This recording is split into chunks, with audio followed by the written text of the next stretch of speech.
Hello there. So I'm glad you clicked link and welcome to this extra explanation of how, our survival wounding is keeping us stuck. And, you know, often we don't even realize how stuck it is keeping us because we have the illusion of, having it good enough instead of actually being free.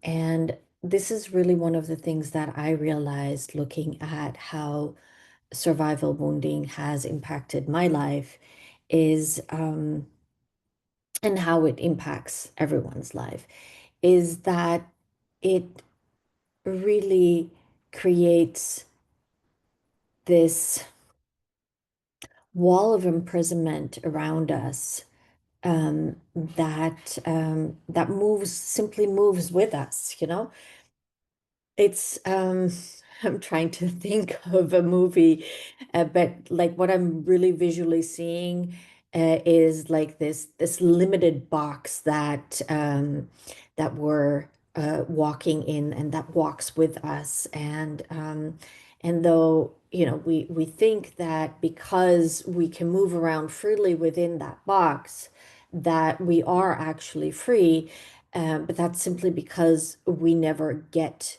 to the limits of the box, because as soon as we kind of try to venture there, it will activate some kind of programming within ourselves that will kind of push us back. It's like walking around in a fence with what is it called, these electrical things that they put up for horses, for example, or barbed wire.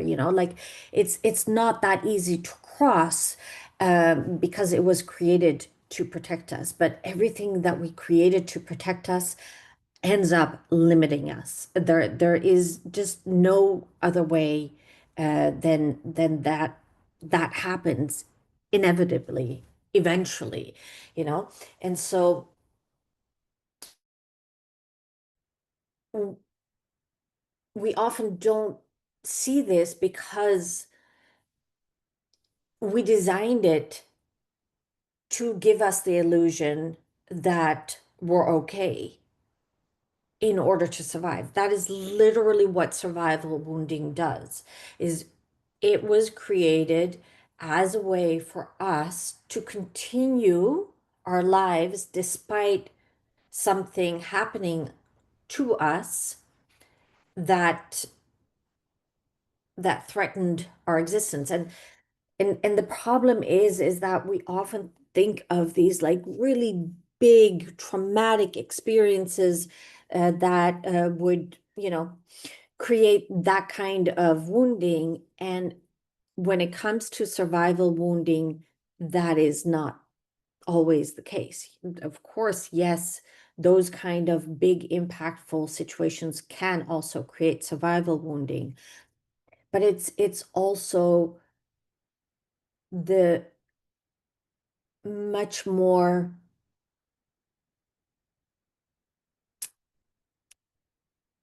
house garden. That's actually a little bit of Dutch. Um, it's a Dutch expression, but it's like the more regular, the more, not too flashy, not eventful experiences can have these profound impacts on us without us even realizing it. And, I've talked about it before in the Alana Fairchild's Kuan Yin Oracle. There's this card, Lady Magoo, um, and I'm not even sure I'm pronouncing that right. I don't have the card in front of me, but it's card number 16. And in it, she talks about, it's difficult to see the shadow itself. We usually only see the effects of the shadow. And that's really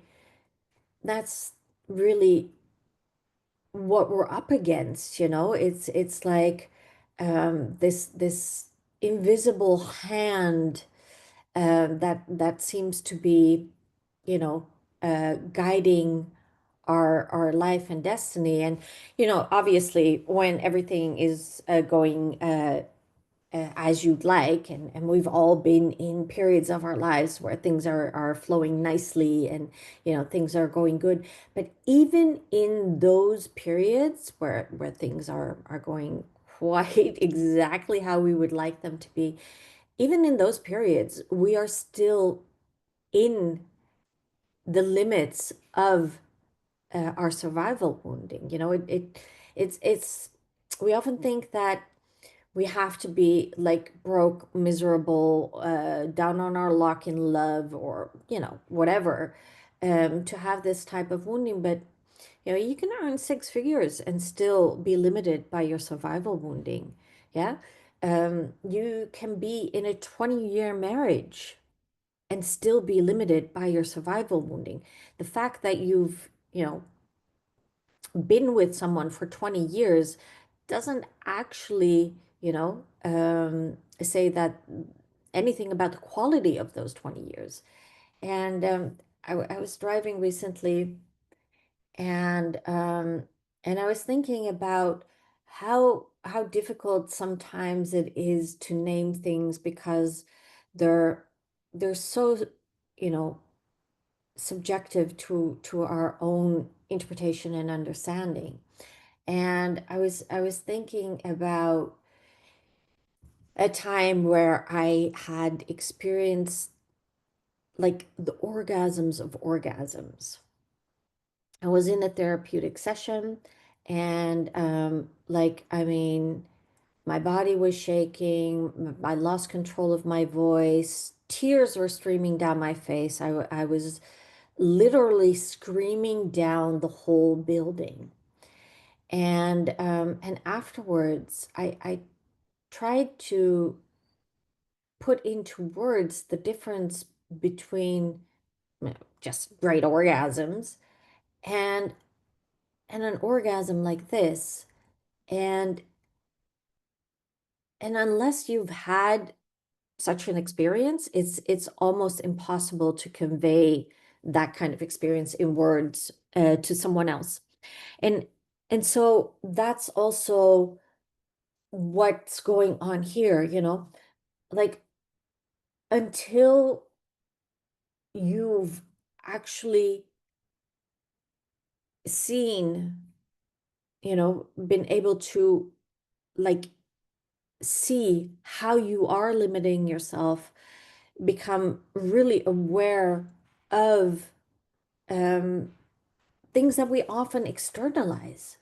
You know, I had a client this week, and she came to me, and she was convinced that, like, a physical issue that she was having, that was being caused either by her ex-partner, or a disgruntled client who, despite having received a refund, uh, was doing her best to discredit this person. And so she was externalizing all of it. And one of the first things that she saw in the session was that the relationship with the ex-partner was the exact same relationship she had with her mother. And that's what survival wounds do, or does, what the survival wounding does, is that it recreates these circumstances. Um, because we, like, on a soul level, we're always working towards our freedom, right? We're always working towards soul liberation. That's the name of the game. The whole purpose of incarnation is to make this journey from unconscious oneness to conscious oneness with the divine of our own free will. So we're always on a path of liberation. And what we don't realize is that the gunk and the sludge that we accumulated along the way is what is allowing us to, make this journey to actually be free. But then, in the end, we need to liberate ourselves from those false beliefs, false self-identifications that we accumulated along the way. And one of the other things that I've like seen strongly in my work is that our childhood wounds are a reflection of our soul path wounds. So our soul path, our split from source is like our cosmic birth as souls, in the same way that we are born to our earthly mother. It's the exact same process. And so these are wounds, these are the oldest wounds, not only in our current lifetime, but also in our complete soul journey. This is the programming that is keeping everything in place. This is the programming that's making you identify as X, Y, or Z. It's this is it. This is what creates your personality, creates your psyche. And And we know that from contemporary psychology that that is true on a childhood level, yeah, that our childhood experiences dictate who we become. But the same is true on a soul level. And when we split from source, we interpret that in a certain way, and this creates the very basis of our survival wounding. And, at this moment, we're really exploring the pattern of parentification. And the thing is that, you know, whether your survival wounding manifested as parentification or didn't, it's about these deeper roles that you took on in order to survive. And it's these roles, it's these self-identifications that are creating this living prison that you carry around with you everywhere you go. And this might sound very melodramatic, like, oh my God, I'm living in a living prison that moves with me and that keeps me confined. Um, but that is literally what this wounding does, is it creates what I also discussed in the third part of the parentified soul, around the parentified adult, is it really creates this inner thermostat. And as long as we remain within the range of our comfort zone, of our survival wounding, we're fine. And that's the living prison. And that is exactly what I'm talking about. So, say that we're our temperature is like at 18. So then we can easily go from anywhere from, for example, 16 to 2022. Yeah. That's kind of like the range that we're capable of moving in. Yeah, a little bit better on the upside and a little bit worse on the downside, right? I mean, that's kind of like the the zone that we move in, and that is our living prison. Because as soon as we want 28 or 30 or perhaps even 45, and let's not think about that in degrees unless you love heat. I don't. Um, but that's the issue. You cannot move that box with that box into this higher state, because it's that living, imprisonment that moves with you everywhere you go, that is keeping you within this range. It's keeping you in that range of 18 and maybe 16 to 22. Yeah, but 18 kind of like your place of comfort, right? And then sometimes you can have a little bit nice over here, and then sometimes something happens and then you go a little bit down over there, and sometimes something fantastic happens, and then you'll be up in 21, 22. And that's the problem. That is the living prison. And so, in order to get out of that living prison, we have to break the survival programming that is keeping us stuck there. And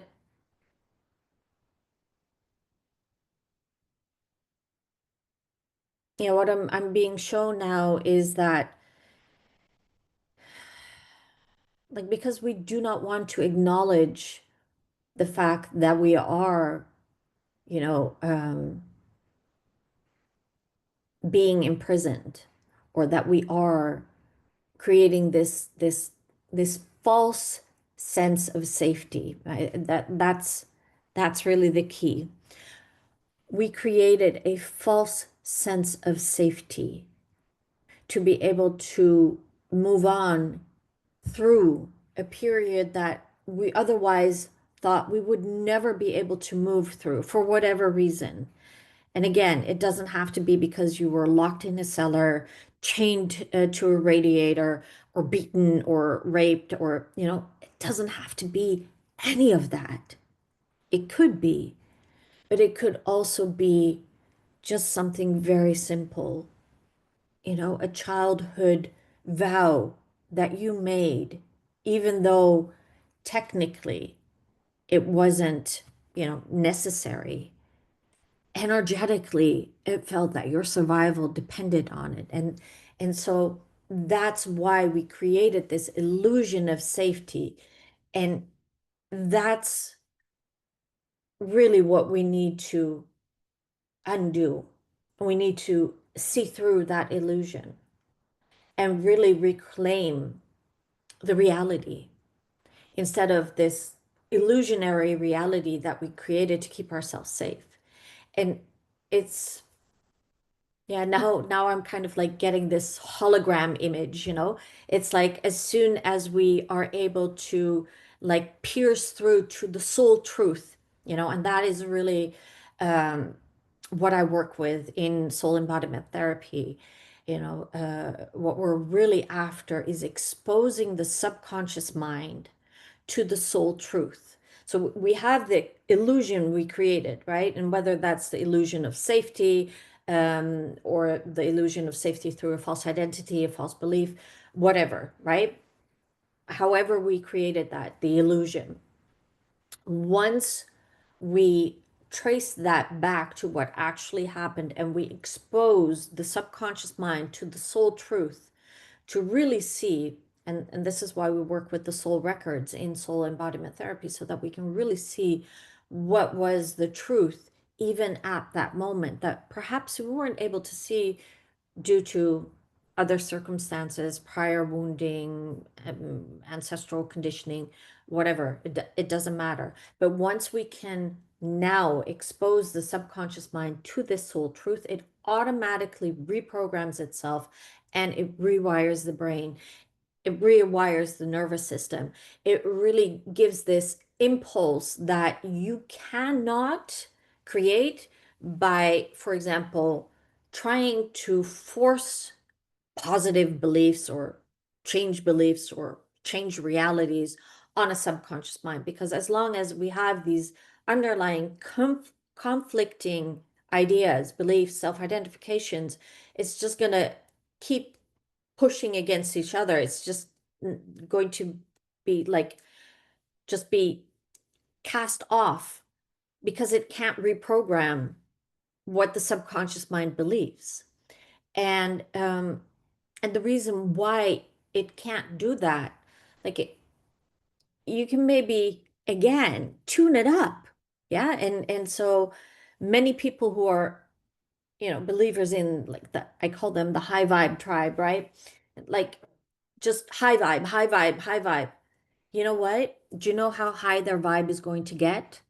To 21, 22, because that is as high as their nervous system, their system in general, yeah, is going to allow them to get, because that is the limit of safety. So, yes, life is going to be better if you live at 21 and 22.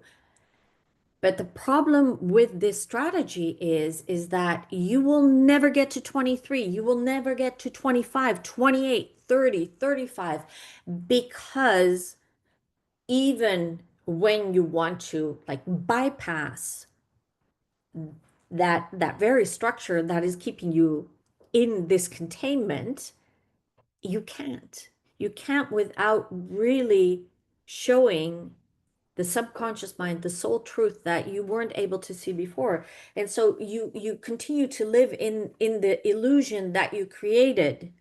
And that illusion has, you know, its positive effects, but it also has its negative effects. And if you truly want to be free, then the illusion has to be healed. It has to be looked through. It has to be seen for the illusion that it is.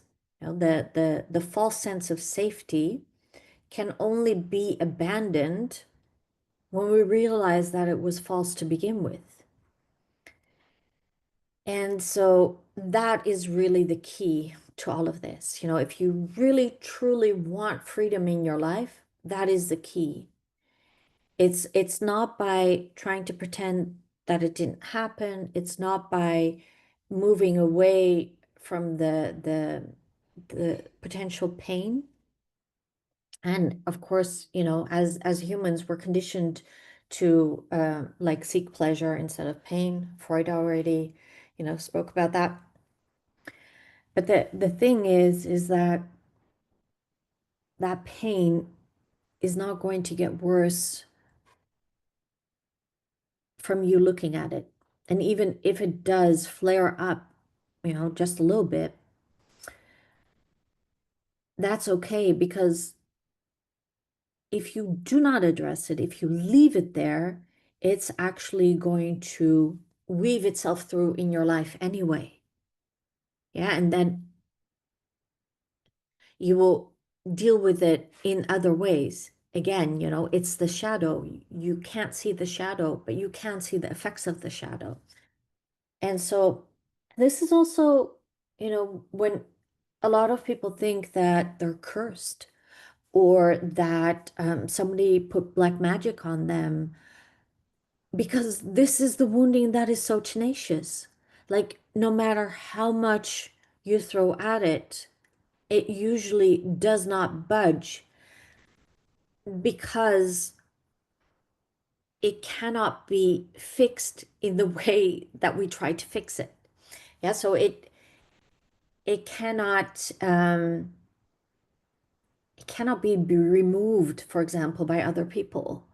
There's no one that can come into your life and say, oh, hey, I see your survival wounding.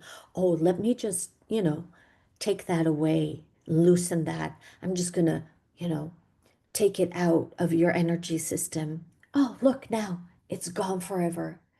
And of course, we would love to believe that, but it doesn't work like that, because in your subconscious, in your psyche, you still believe the illusion.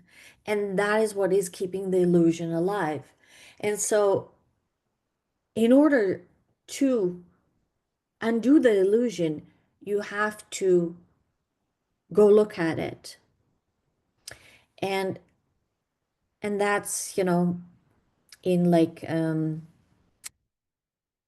Theosophy, they call this the dweller around the threshold, and Jung talks about it as well. And that's where it becomes very scary, almost even, to let go here because these are the things, these are the situations that we're almost convinced are going to be the death of us. Like the word survival is not just randomly survival.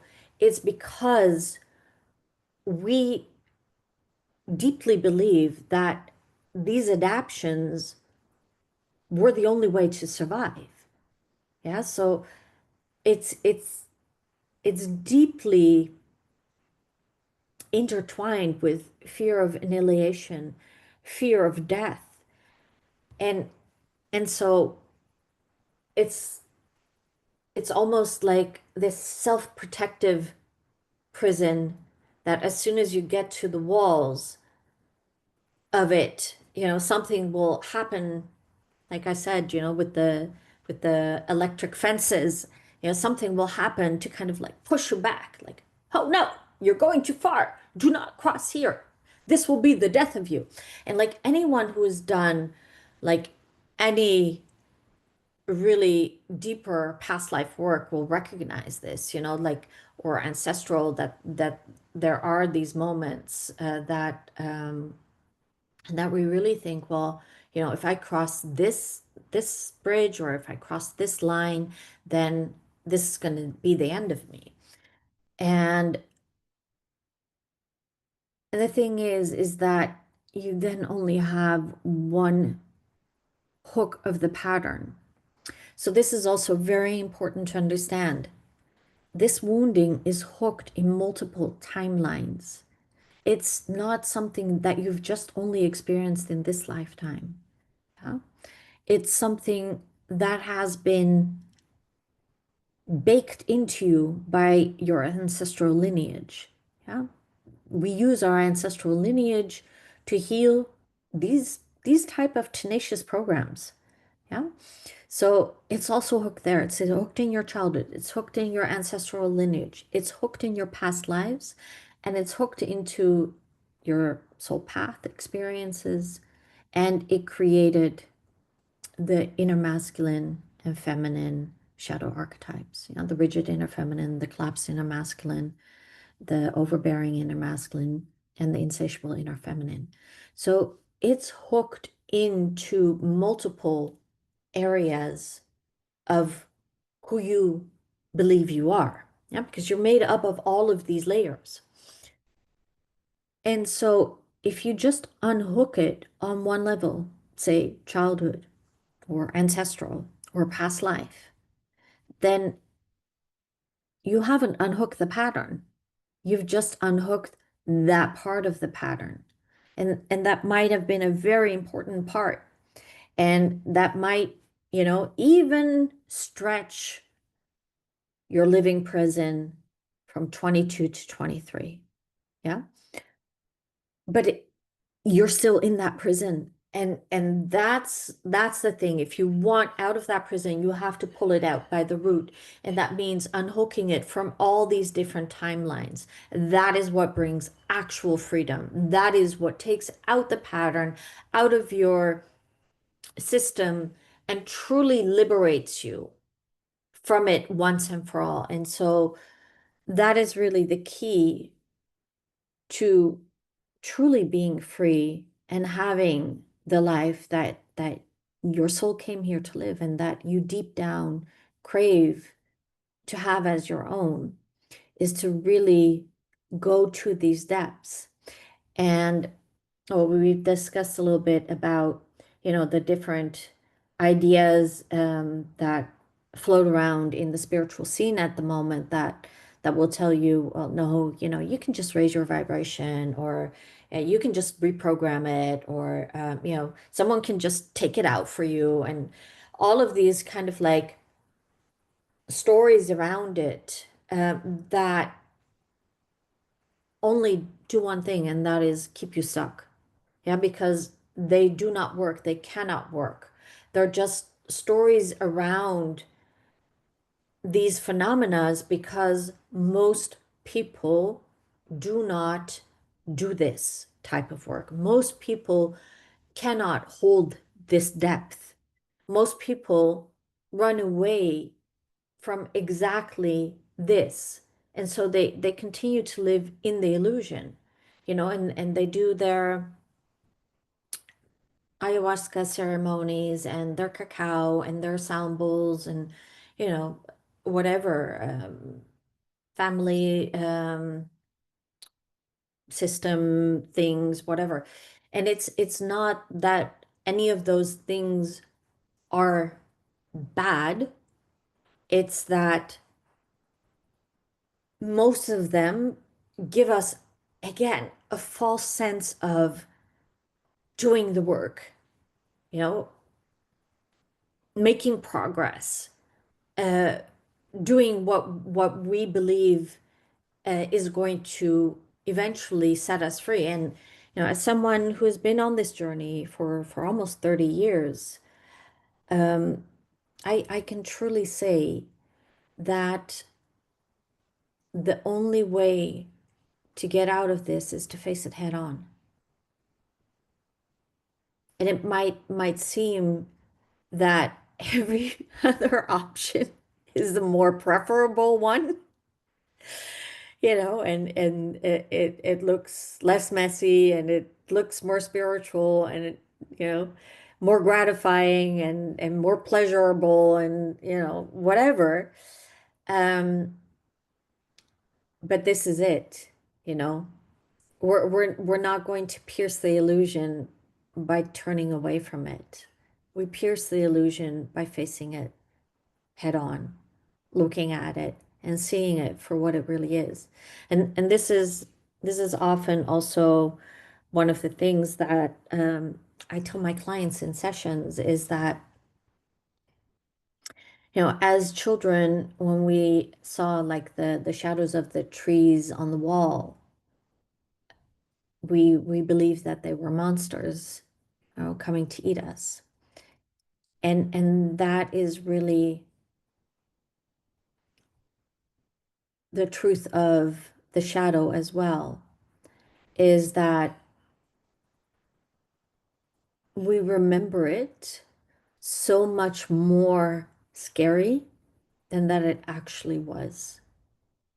And this is simply because both on a soul path level as well as on a childhood level, we were in a stage of development where we didn't have the words, we didn't have the understanding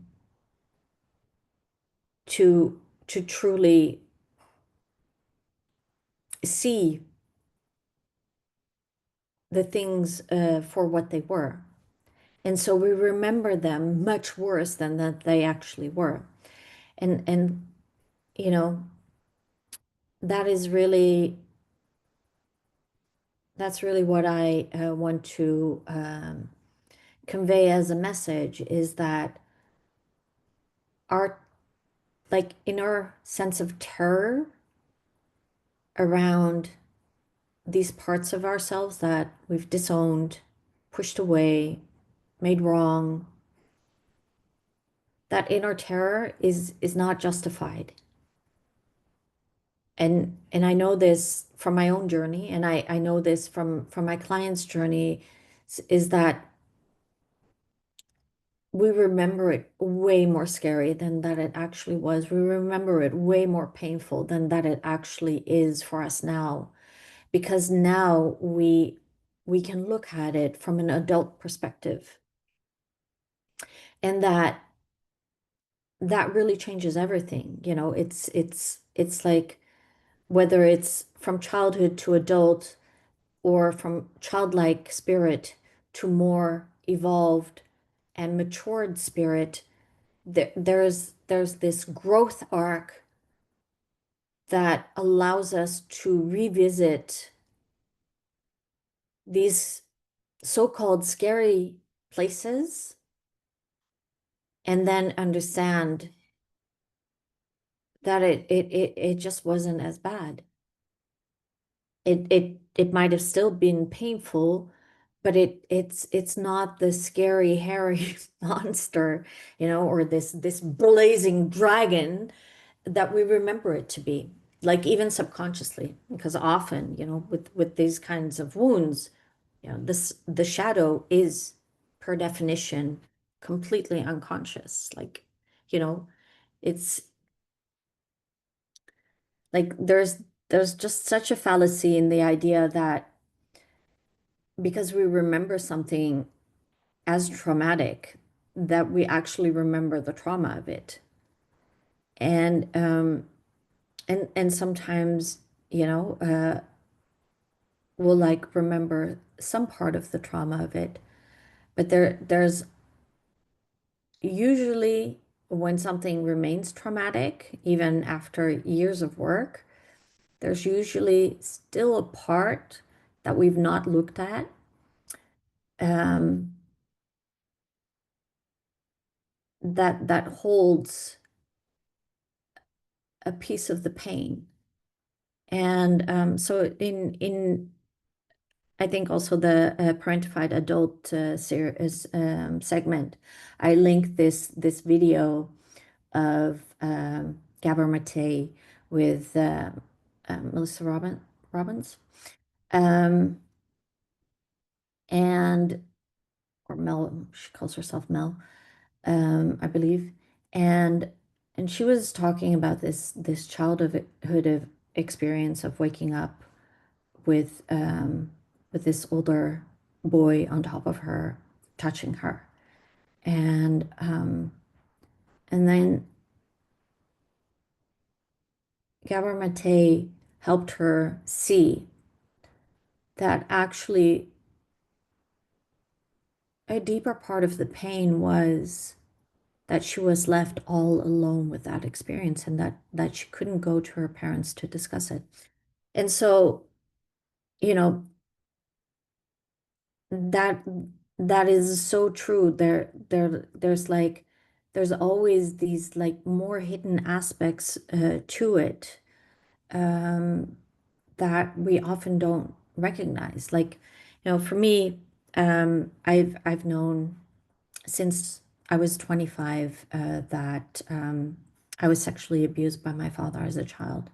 And it's only in the last year that I've understood truly how horrific, that abuse was, um, because, I had repressed it so deeply.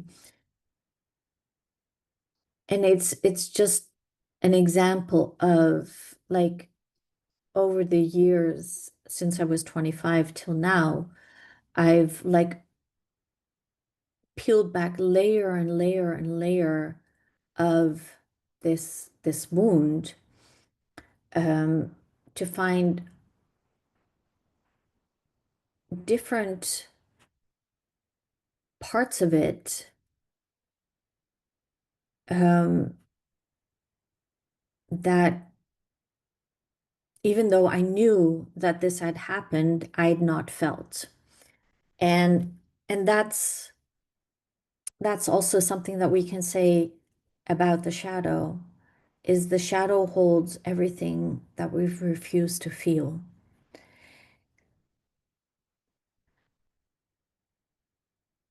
And I think the final piece of the puzzle to make this all click into place is that everything that we leave in the shadow doesn't just stay there. It pulls in the people, situations, and experiences that we need in order to make them conscious and to be able to start healing them. But what happens for most people is that when they pull in the people's situations and experiences that they need in order to make something deeply subconscious conscious, it actually re-traumatizes them and is like filed away as a new trauma, as a separate trauma, when actually it is simply a repetition of a pattern that they've been playing out over lifetimes and lifetimes and lifetimes.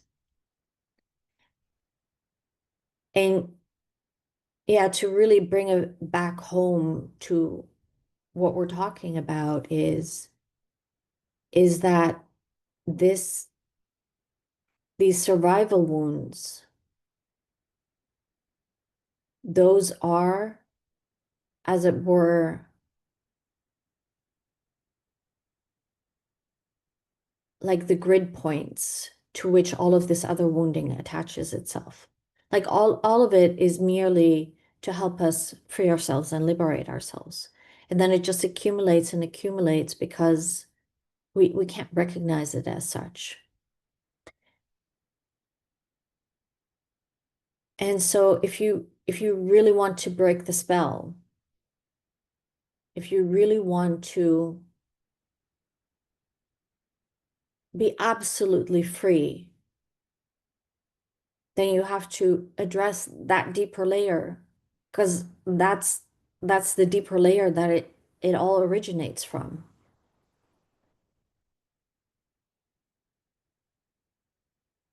And so if this speaks to you, if you feel like, yeah, this is me, this is what's going on in my life. This is how I feel in my own life. Then reach out, let me know, and we'll talk a little bit. Okay? I wish you a beautiful, beautiful day and lots of love. Bye.